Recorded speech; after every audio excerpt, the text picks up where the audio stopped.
Look, it's great to have you here. I've been watching your content for years and looking forward to talking about the book as well. I guess first I wanted to ask, since you're in the States, how do things feel there? How important, in your opinion, is this election to crypto and blockchain and maybe even finance in general?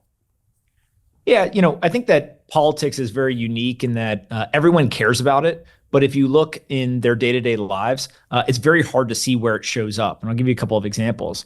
Housing affordability in the United States right now is atrocious. It's some of the worst it's been in 40 or 50 years. The federal government actually can't do that much to solve the problem. It's much more reliant on your local city council or your local government. And so things like regulation are standing in the way, but the federal government doesn't necessarily have oversight on that. And so I joke sometimes and I say, who's on the city council may be more important than who's in the White House. And so I do think that some of that is playing into it. But also, if you look at the two candidates, these two candidates are much more similar than maybe people would recognize on its face. They obviously have different policies, but their approach to this election is very similar. What I mean by that is they're both populist candidates, so they're going after the same exact audience. They're trying to convince that kind of independent voter base or undecided voter base to sway. They have very specific tax cut policies. Usually it's the Republicans that get labeled as trying to use tax cuts, but the Democrats in this election in particular, they're trying to do a $25,000, first-time home buyer help. They're doing a $6,000 child tax credit. They're looking for a $50,000 tax benefit for small business owners. So tax cuts is this huge thing and it's going after from a populist perspective. On top of that, they actually agree on way more than I think we thought they would agree on at the beginning of this. They both want a southern border wall now. They both want no tax on tips. And so you kind of see this playing out, and what you realize is, okay, that's policy related. Their approach in terms of going on podcasts, watching Donald Trump talk to Theo Vaughn about cocaine obviously goes super viral. And then you watch Kamala Harris talk to Alex Cooper on Call Her Daddy, and that goes super viral. And so what I've taken away from this entire election cycle is the world has changed. This is not our grandparents' politics anymore. This is not kind of traditional appointment viewing television that we live in. And so instead it's, shows like yours, it's various podcasts, it's social media. That is really driving the conversation. And so when you are engulfed in that world, everything feels fast. But you have to remember that, it was less than 4 years ago, Donald Trump was in the White House. Less than 4 years ago, Joe Biden took over. Less than 4 years ago was the global pandemic that literally locked people at home, both in the United States and abroad. And so a lot of stuff can change in a very short period of time.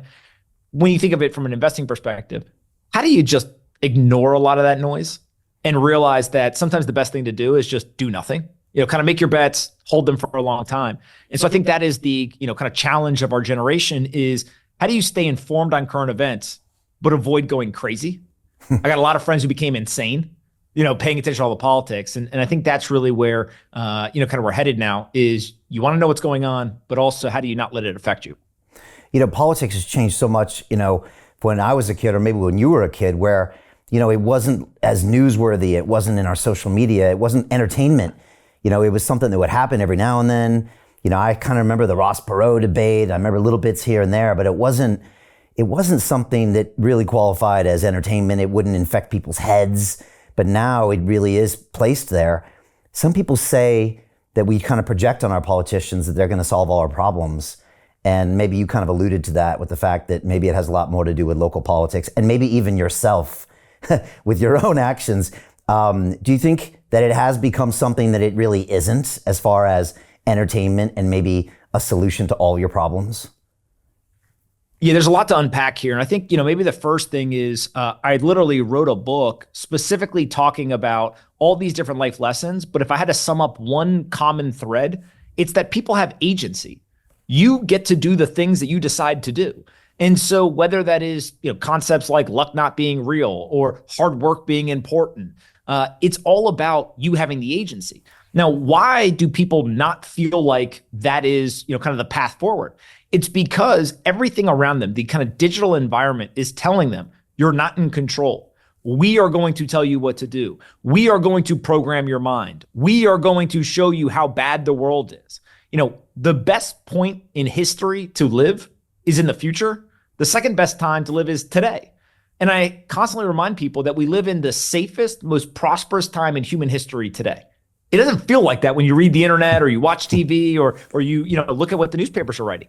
And so that agency gets sucked out of people's brains. And instead, we start to say, who is coming to save me? And so if you look at the United States specifically, we have become much more of a welfare state than we previously were. You see that not old people. I mean, people expect in different nation states for older people to become dependent on the government. They run out of money. They don't have retirement savings, all these kind of social safety net programs. We also expect maybe, the people who are in the most dire situations among us, homeless, people in poverty, et cetera, they begin to depend on the state. In the United States of America, there are people who are young, healthy, who should be productive. They're depending on the nation state. And so anytime that you get a situation where people who should be productive, who should actually be creating their own income, who should be, doing things in society, they become part of that welfare state. You have to ask, one, what is the psychological, kind of development that got us to that point where they think it's okay and they're actually looking for the handout? But then two is, what's happened in the government where we're actually handing this money out? And so I think that the United States is, kind of following the classic trajectory of a nation state who we have the position of luxury where things like depression, things like welfare state, all have become the norm.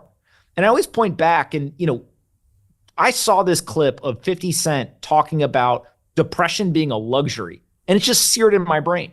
He said, where I come from, we don't have the luxury of being depressed.